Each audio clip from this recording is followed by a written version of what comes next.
Thank you for subscribing to the channel. It's much appreciated, and for those who haven't subscribed yet, it would be much appreciated, and thank you in advance. Now, what I want to talk to you about today is ISBN numbers. What are they? How do you break down the numbers into certain groups? What does it mean? And this is going to be a real puzzler, but hopefully you'll be a lot clearer and be able to understand what an ISBN number is. When you look at the back of the book, you'll probably be able to break it down yourself. You'll be able to see maybe where it was from, how much it was set for, all kinds of things. So let's have a little look at that. Okay, so an ISBN number is an international standard book number. It's that simple, really, and it's generally 13 digits long. You have 10 digits, you have all kinds of variations on that, and you'll see that when you see ISBN 10 or ISBN 13, and they're the most common ISBNs. But for book publishing, retail, you'll be looking at ISBN 13. Now, typically when you look at the back of a book, you will see the barcode. You'll see it in two sections, and basically all the information that retailers need, that the system needs, that the world needs really to differentiate your book from another book. Right, what we've got here is we've got the ISBN hyphenated, and this is a typical barcode with the ISBN number for a book, and it includes the price of the book here with this. And we're going to break that down now. So it's not always hyphenated. So those numbers at the bottom, although they're the same as the ones at the top, they are classed as the EAN number. And you'll have seen that all over the place. EAN, what's the difference between ISBN and EAN number? And there it is there, right at the bottom, and that's working with the barcode. Right, this group identifier here, it's usually a single digit. And what this means is the country of publication and the language used in the publication. So, for instance, it was published in, say, England, and it is using the English language. So that clarifies that bit. It's amazing what goes into these codes, isn't it? But it's nice to be able to understand and break down what exactly they are. Now, we'll go to the next one. Now, this one is the price. Now, in this code here, you will see 03999. Well, I'm going to break that down to 39.99, and sometimes it'll have the price there. Now, with Amazon's books, for instance, you'll see 90,000. That's the number you'll probably see on an Amazon book if you're self-publishing. 90,000. That's because no price has officially been set. Even though you set your price with Amazon, they reserve the right to change the price, to offer it at a discount, and not affect your royalties at the same time, which is great, you know. But yeah, so if you're using Amazon, you'll find that 9,000 is written there, and a lot of self-publishers will do that. It'll be 9,000. Other than that, with a self-publisher or a retailer, with a traditional publishing house or a retailer who's taken your book, or some company who's taken your book off you, purchased your book, or you've sold it to them, they will set this up with a price on it. And for instance, that one there is $39.99, and sometimes it will actually show on the barcode on the back of the book. 978 is well, it's a US prefix, making up the ISBN 13 numbers. So without that, there'd be 10. So you'd end up with an ISBN 10. But it's a 13, so this 978 helps make that up.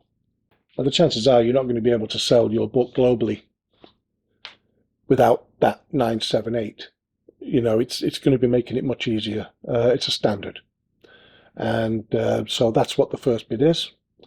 The next section, between the 7 and the 8 in this particular one, the muddle I call it, consists of all kinds of things. Registration elements, publisher ID, title edition, and the format. And that's how it's broken down, but you could see it in different ways. One last thing, you'll have been wondering what that last little number is at the end here of the barcode. It's a check digit. It's just there to certify that everything's been entered in correctly. Right, I hope that goes some way to explaining how to break down the barcode when you see it on the back of a book, or basically what all the digits and lines mean. So now I want to address a few popular questions, common questions, if you like. So, who uses them? Well, anyone who wants to sell a book through print on demand, and there's lots of companies doing that, you ideally need a barcode. They will put one on, they'll put one in, unless you're selling it directly from their site and only from their site to private customers. And what I mean by that is if you printed a book with, say, Lulu, then you can have it in their shop, you can have it going global, or you can have it private, and you can just print copies off and give them to family, friends, or sell them on a car boot sale, or in your own little shop, or whatever. Then ideally you're free from the idea of an ISBN, but you're not reaching the audience that you should. So in order to do that, you need an ISBN number. And so you'll get that with Amazon, you'll get it with Lulu, you get it with all the big print-on-demand companies. The paperback, let's say for instance you've printed a paperback and you have an ISBN number on it. And that ISBN number can't apply to the hardback, to the ebook, to colour, to black and white, to the audiobook, if you like. It can't apply, that same ISBN number can't apply to all them variants or formats, if you like.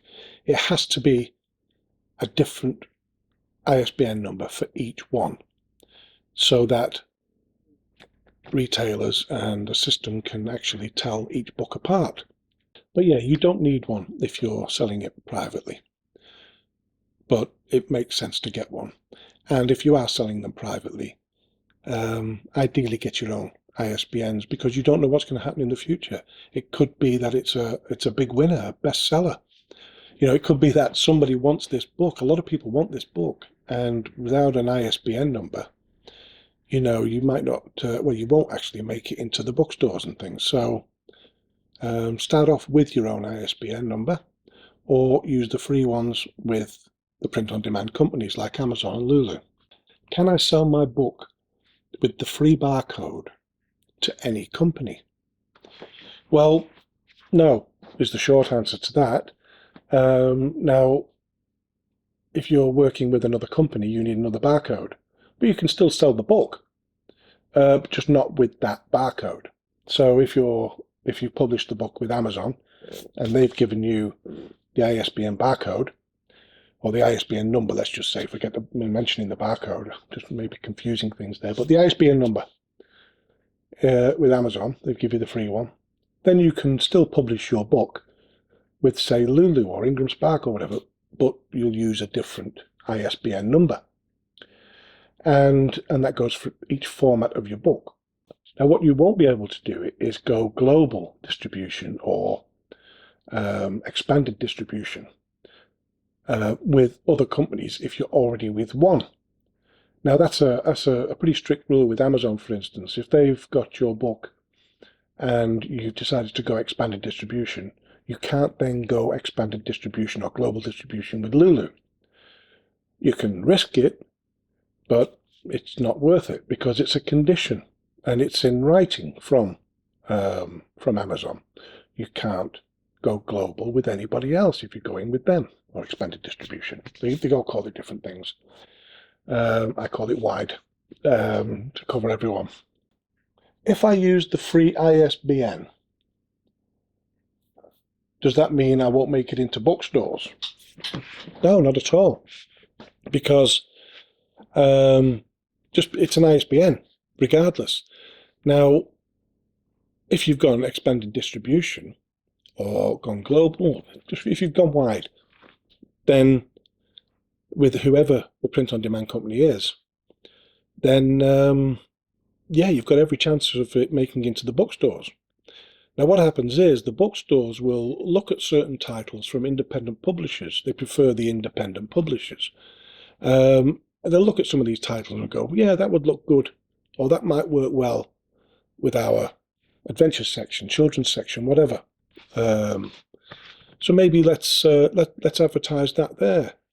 And then they may purchase half a dozen copies, or even one, or even a digital copy of your book, so they can actually print them themselves. There's all kinds of ways of doing it. From, let's just say, Amazon on their expanded distribution, and they'll hold it and they'll sell them. And for example, I'm selling one of my books through Waterstones, Blackwell's, Powell's, and a dozen online sellers. And they're even on eBay, not from me, and I think from companies like World of Books and people like that, and companies like that. But they're with free ISBN numbers from Amazon, so it makes no difference. It's perfectly fine, and don't have to worry about that. Just get your book out there, get it in expanded distribution. It's worth it, even though your royalties are pretty skinny, almost non-existent sometimes. It's worth it to get your book out there. And the more people know about your book, the more people will look in different places for your book, including Amazon, and then you'll make your money. Right, should you put multiple formats straight out of the gate? So, no, well, it's your choice, really. I mean, what they're saying is basically, should you put an ebook version, a paperback version, a hardback version, an audio ACX version, black and white version, color version, all out at the same time of your book? No, I don't think so. I think what you should do is at the most have only two versions, which is the ebook and the paperback. Ideally one. And if it was me, I would go with the paperback. And push that version. And because people, with too many things to choose from, they're looking at, well, what if I got that? And better off with just one or two versions of the book, or an electronic and a paperback version of the book to start with, build up some reviews, get some feedback coming in, and then put out the other versions. Now, a lot of publishers, traditional publishers, will put out a hardcover copy of a book first, before even the paperback, before an ebook. They'll leave the ebook to last, because they make more money a lot of the times on the hardback book. So they'll push that first. But they won't put all of them out at the same time. And that's understandable. So no, don't put everything out at the same time. I hope you managed to get your head around an ISBN number and how it looks and how to break it down. I mean, I was confused at first with, what do I do with it? Is it worth me buying my own? I mean, I have my own, but it's not made any difference to me having my own. So I give that a go. I bought a dozen at one point. I've still got half of them left. And ever since then, I've been using the free ones everywhere. Because I'm actually selling more books with not that the free ISBN has helped, but I'm actually selling more books with the free ISBN. So I'm not really that bothered at this point. So yeah, it's been a good one, and I hope it's answered a few questions. But don't forget, if there's any other questions, put them in the comments below, and I'll do my best to try and answer them for you. Thank you.